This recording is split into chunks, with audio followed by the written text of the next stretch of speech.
Hey, lovers! Welcome to the Book Lovers Club, the podcast where we celebrate Black Sapphic love stories, one book at a time. I'm your host, Joy, a married lesbian, lifelong book lover, and relational communication scholar. Here, we don't just read the romance, we learn from it. I believe that love stories can do more than just entertain us. They can teach us how to love better, how to see ourselves more clearly, and how to create the love life of our dreams. Each week, I'll dive into sapphic stories written for us and by us, while weaving in personal insights and communication lessons you can take off the page. So grab your drink, get cozy, and let's turn the page together. Welcome to the club.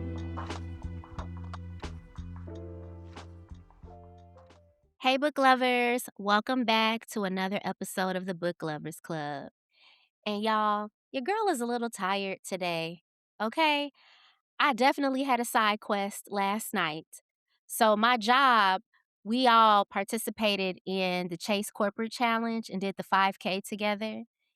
And I did not know that that race was going to start so late in the evening. So I worked a full day of work and then went and did this race. So after that, I came home and read two books. Y'all, I had so much energy. Okay, so I finished up our second May book pick, which is She Got Hops by Joi Miner.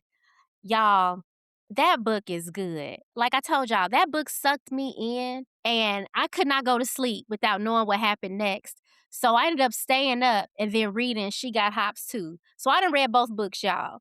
And something that I liked about the book is how it bounced between multiple POVs. So I'm going to talk about that a little bit later, but I can't wait until y'all read it and then we can discuss it next week if you haven't already worked through it. But both books, She Got Hops and She Got Hops 2, are on Kindle Unlimited. The third book will be coming out in June. I'm so glad that I've been lucky to where some of these books, these cliffhangers, I jumped into the catalog where I didn't have to wait years in between releases. I couldn't imagine having to be left on these type of cliffhangers for so long. And these cliffhangers be insane sometimes. Insane. But you know what? That's what really sucks me in, especially if you're going to do a series. Leave me on the cliffhanger book because that's going to make me want to read the next book. That strategy really gets me every time. As much as I complain about it, that to me makes the books very exciting. But I read some really good books recently. I'm having a really good reading month. Okay, so I've been bouncing between books and formats. I told y'all that already. So I've been listening to a mix of audiobooks and reading some ebooks. So I just finished the audiobook for Love and Sports Ball by Mika James, which is the other book that we read this month. I talked a little bit about it last week, but I love a book that gives me a lot to talk about. I love a good conversation starter. And I feel like that book really has given me a lot to talk about. I've already started debriefing about the book a little bit with my bestie, but I am ready for everybody to finish this book so we could really dig into it. So next week, that's when I'm going to be talking more about the book, sharing spoilers and really unpacking it. But I really enjoy Love and Sports Ball, and that audiobook was good. Okay. I also listened to Big Girl Blitz by Danielle Allen recently. So I bought the book at her book signing event. They talked so much about how good the audiobook was while I was at that event that it made me want to listen to it.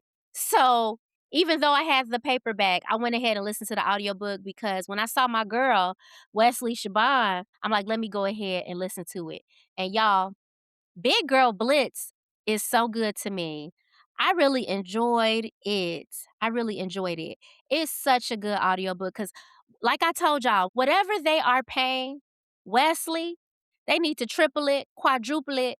She is so good. Oh my God. I'm not going to go on a whole tangent again because I've already talked about her and gave her flowers in my episode, Flavor in Your Ear. Okay, so I'm not going to do that to y'all again.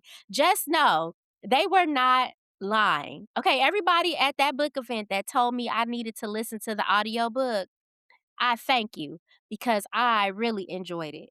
Okay. Now, I did see some criticism online, like not everybody loved the book, but I did. In fact, I didn't think it was possible because Plus Size Player is like one of my top books.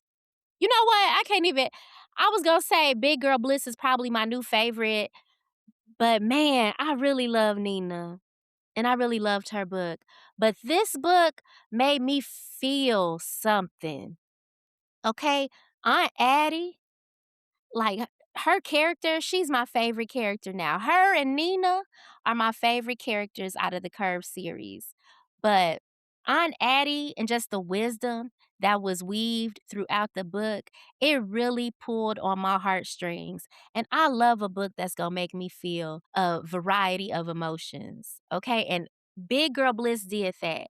It did. So I just want to say thank you to everybody who told me to check out the audiobook because I was not disappointed. I might still go back and actually read the book because now that I've dabbled in multiple formats, it's a different experience for me every time. And when I really enjoy a book, I got to read it at least 2 times, 2 to 3 times. I am very much a book rereader. Okay. I love rereading books. And every time I reread something, I experience something new. So I know some people don't like to do that. They're like constantly chipping away at their TBRs. I'm going to sit with something or circle back. All right. I'm going to spin the block on books that I enjoy. Big Girl Blitz was very much a 5-star read for me. So far, I'm having a good May. I've read the 2 books by Joi Miner. And I told y'all this month I am really about to continue dabbling in these sports romances. So I'm currently reading my arc. So I told y'all in the last episode that I was able to snag an arc from Jessica Cage for her book that's coming out at the end of the month. I accidentally locked down a witch. And how thirsty I've been to read it. Now that I've gotten our book picks out the way, there's nothing stopping me. So that is the book that I am reading right now and getting my life. Okay. So once I'm done with this book, I'm going to bounce right back in to my basketball romances and finish out the month that way. But I had to put everything on pause so I could read my girl's book because I need to experience Lacosta's story. But I will let y'all know how it is. Okay. Even though I'm reading it now, it is quite possible I might make it one of our book picks in the future, but we'll see. I'll keep y'all posted. Okay. So I am about 4 books in this month, so we'll see where I end up because I'm also currently preparing for Black Romance Book Fest. Y'all, now that we gotten closer to the date, I'm a little nervous. I keep seeing all these posts about like packing guides and what to bring and people asking a lot of questions. I am very grateful that people are asking questions that I don't even think to ask.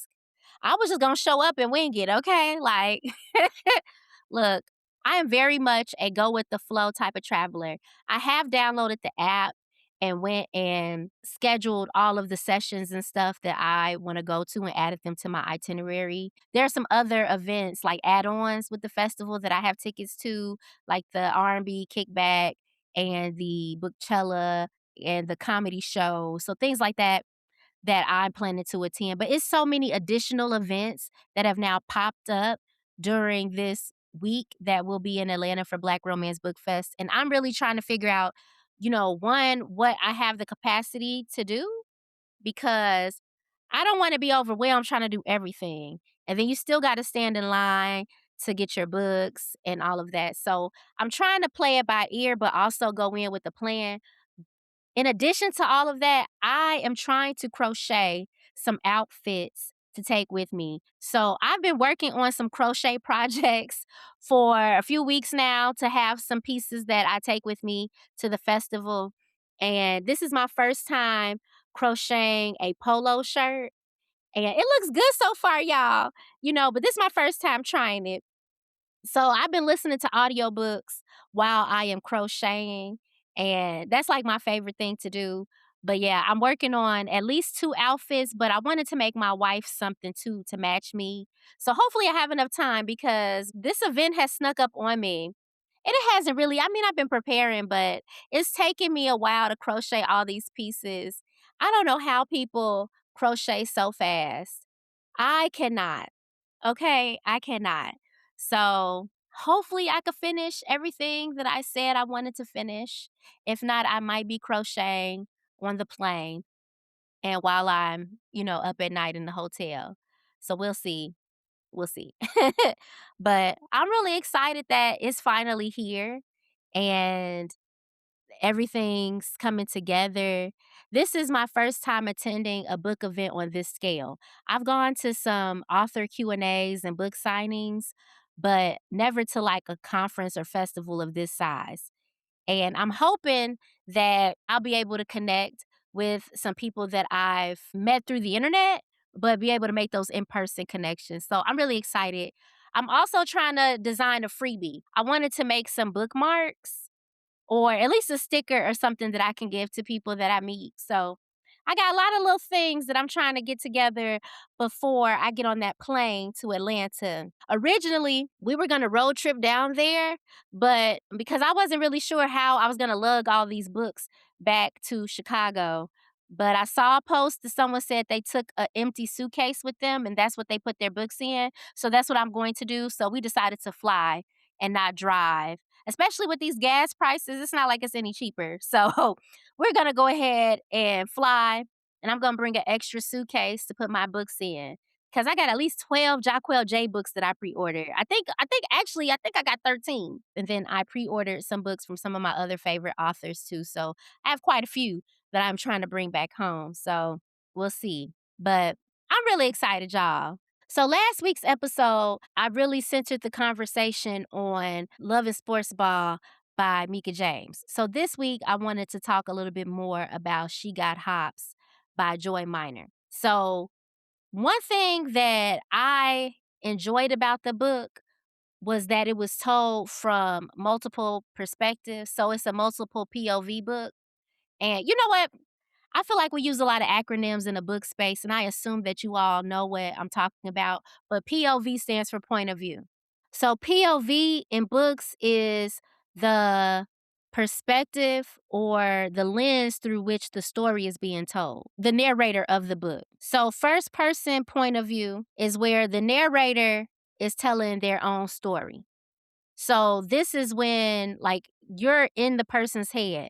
The character is speaking directly to you. So I personally like first person point of view. That's like my favorite point of view to read in, but I think it's a little dangerous, but I don't know if y'all feel this way, but especially when I'm reading books that have like serial killers and they're really dark, I just feel like I have to be very careful and cognizant of the narrator and point of views that I'm reading when they're written in first person because I don't want to internalize some of those thought processes and beliefs. I don't want them to become my own. But despite that, first person point of view is my favorite. I love feeling like I am in the character's mind. And, that reminds me when I was at the Danielle Allen event that she had, that's something she talked about because one of the questions was about why she chooses to write in single POV. So that's another thing too. You know, there are a lot of books where they do dual point of view, where the chapters might alternate between two main characters in the book, usually the two love interests. I love that shit. I be gobbling that up. Okay. I love when I can hear from both characters, when I can experience both perspectives. And, Danielle Allen intentionally writes a single POV story. Not to take it back to the audiobook, but the way Wesley Shaban narrates these books, how that book is single POV, but the way she told it, I really felt like she was Lamar. I felt like she really had a different voice and embodied all of these different characters. Just to be able to switch up your voice like that, the talent. Oh my God. Okay, Aunt Addie's voice was different from Jasmine's voice, different from Lamar's voice, and it's all told from single POV. Very, Wesley, girl. Anyway, I've already belabored this point, but y'all get what I'm trying to say. But yeah, so She Got Hops. It's multi-point of view. So this book, it alternates between Jordan Hops Martinez. So that's the main FMC, and she's a lesbian. And then we got her twin brother who is also named Jordan. So she's Jordan with an I-N and he's Jordan with an A-N. And then we have their best friend, Saul, aka Sauce. So that's the brother's best friend. We get some chapters told from his point of view. And then we got the new girl who gets brought in the mix, Bria. And we got some, we see things from her perspective too.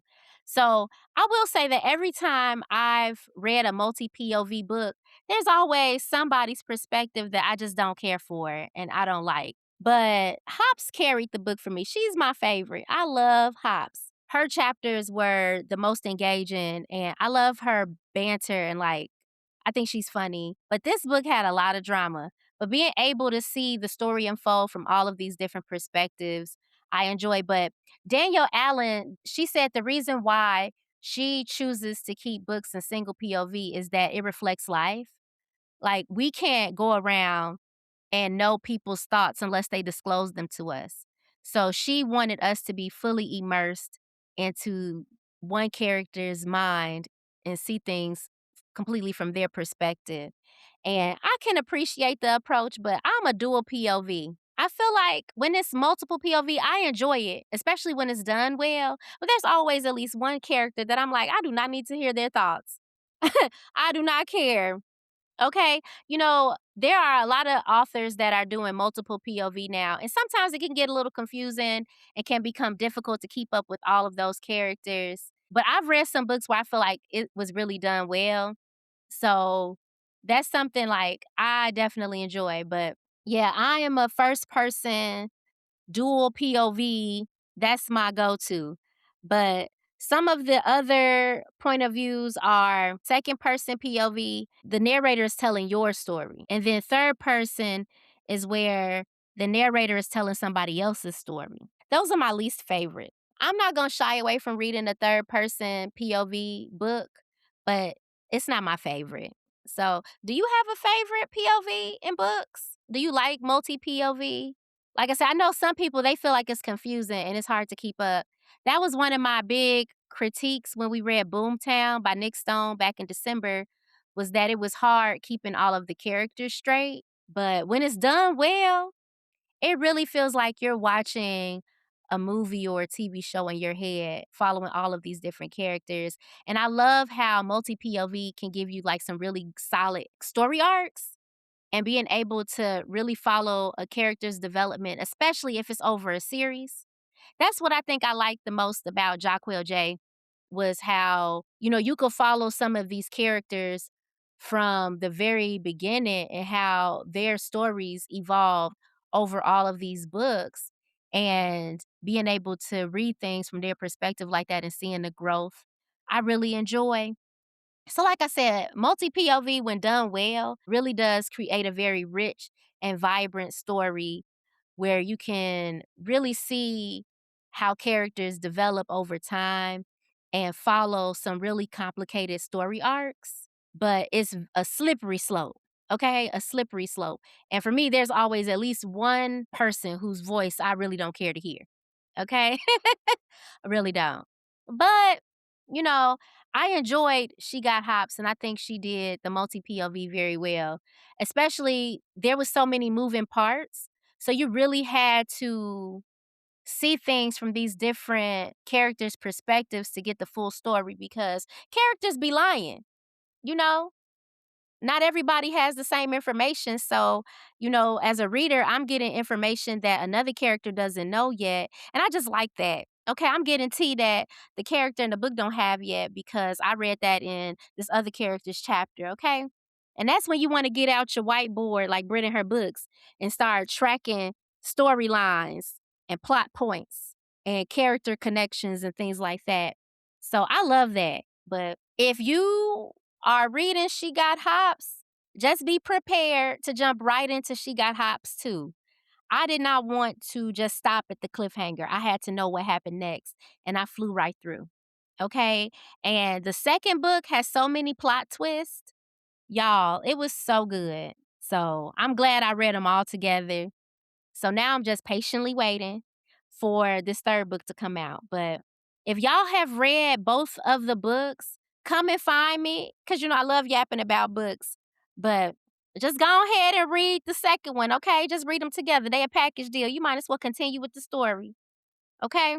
Because I'm telling y'all, that second book was filling in things. Some new characters got introduced. Y'all gonna want to make sure you read book two because my flabbers were gasted. I love some mess in a book. Like I said, I don't like mess in my real life, but I love to read it on a page. Yes, I do. And this book has some mess. But we going to get into it next week. We're going to really unpack it and dive in next week. But yeah, y'all let me know your thoughts on the POV. Are you a first person girly like me? Do you prefer dual POV, single POV, multi POV? And if you are going to Black Romance Book Fest, please let me know. I would love to meet up with some people and get to know some people in real life. I'm trying to leave this festival with a new friend. And before I go, did y'all see that I was right? Ellie the Elephant definitely did a Whitney tribute and she gave me life. She's my favorite mascot. I low key want to know at this point who's in the suit? Who is in this suit? But I feel like part of the allure is us not knowing. I really like that. Us not knowing who is in this suit, I think adds to the magic of it. She did her big one with that Whitney tribute. I definitely caught that shit. I was like, she been dropping hints all week. And just some things to put on the horizon. So my interview with author Monique Good is going to drop this month. So be on the lookout for that. That episode will come out on May 30th.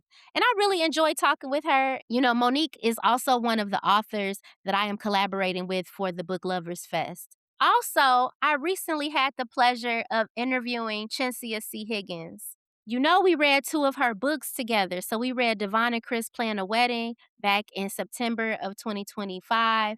And then we read A Little Kiss in Between Friends this past February. And both of them are two of my favorite Black Sapphic books. And Chris is still dominating my book girlfriends list. Her and Dominique from Carmen Lee's book, Mine, Yours, and Ours. Right now, I haven't had a book girlfriend come close to touching either one of those characters for me. So Chris and Dominique are like at the top of the list for me. But I enjoyed talking to Chinsia, and that interview will drop in June during Pride Month. And I can't wait for y'all to listen to that episode. So I got some cool things coming on the horizon. Thank you to everybody that's been supporting me. Thank you for everybody that's been helping to publicize the Black Sapphic Book Festival that I am hosting virtually in September on the 19th and 20th. The word is getting out and it is spreading. I did just drop the author panel schedule. So several of the authors are participating on a variety of panels that talk about the power of Black Sapphic representation in literature, coming out, the obstacles that Black Sapphic authors face in the industry, slow burns and spicy books, and just a variety of topics. So make sure that if you want to be there to hear from them, that you get your ticket and you join us that day. And if you are in a financial bind, I still want you to come. So please, we still have some free sponsored tickets available. So if you would like to be there and cannot afford to do so, just message me on social media, or you can go to the website and contact me and request one of the free sponsored tickets. But I just appreciate all of the support and the love that y'all have shown me on this journey. Please get these books read, y'all, because next week it's time to talk about them because I'm ready to go in. Thank you for tuning in to the Book Lovers Club. If you love today's episode, make sure you subscribe so you never miss a chapter. And if you're feeling generous, leave a review because those reviews help other lovers find us. So if you want to keep this conversation going, please join me on Instagram or hop on over to Fable to join the virtual book club. And until next time, remember, the stories we read can help us write the love lives of our dreams. See you next Sapphic Saturday.